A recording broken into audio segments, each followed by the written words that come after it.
today.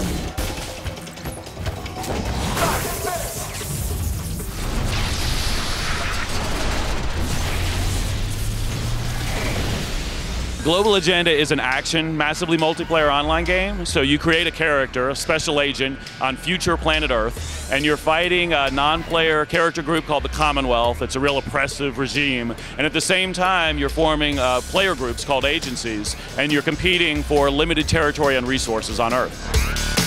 There's 4 main classes in Global Agenda. One is Assault. You can spec yourself to be tank and really absorb a lot of damage, or go heavy AoE and dish out concussion grenades and fire grenades, use your fire axe, that sort of thing. There's Recon. That's a stealth class. You can spec to go sniper, be excellent from long range, or you can be a melee expert and go for the backstab. You also have deception devices like decoys, traps, mines. Then there's Medic. That's obviously a support class. You can heal single targets. You can do multiple targets, heal at a distance through healing grenades, or you can go up a combat medic tree and actually deal out a lot of damage yourself. And finally, Robotics, one of the more unique classes in Global Agenda, though it takes a little while to play it. You can spec that to go more engineer style and build force fields, turrets, or it's our pet class, so you actually have AI-controlled drones that follow you around and help you fighting on the battlefield.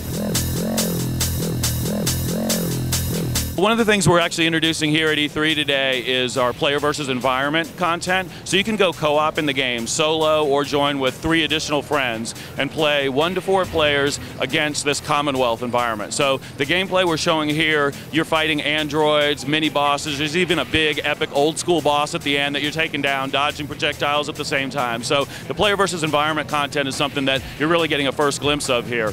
In addition to that, we're showing a few different PvP maps. We have basically 8 to 12 on a side doing player versus player. There's at least 4 different game types that are pretty different from one another. Attack, defend, capture the flag. Only for us, it's capture the mech. You're actually taking over a big robot, and you have his special abilities and cruising through the map with that. We also have ticket maps and a push or escort objective as well. In addition to that, on top of the match-made PvP and the match-made PvE, we have the idea of territory control. So your group of players, called an agency, is actually competing with other agencies to own territory in the world. It's a grand strategy game, only instead of moving pieces from one hex board to the other, you're actually fighting it out, like you can see on the big screen behind me.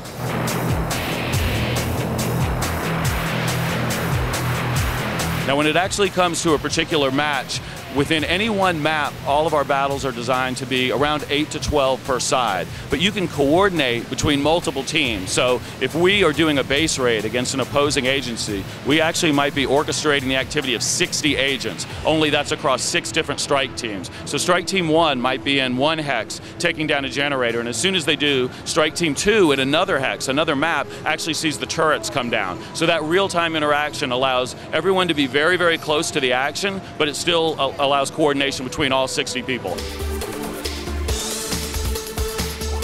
The Global Agenda is for the PC platform only. We really expect it to maximize all the capabilities of the PC. But as you'll notice, there's an action bar across the bottom, and they actually do map to things like a console controller. So we have folks in our current alpha testing that play using a console controller, and they actually play it really, really well.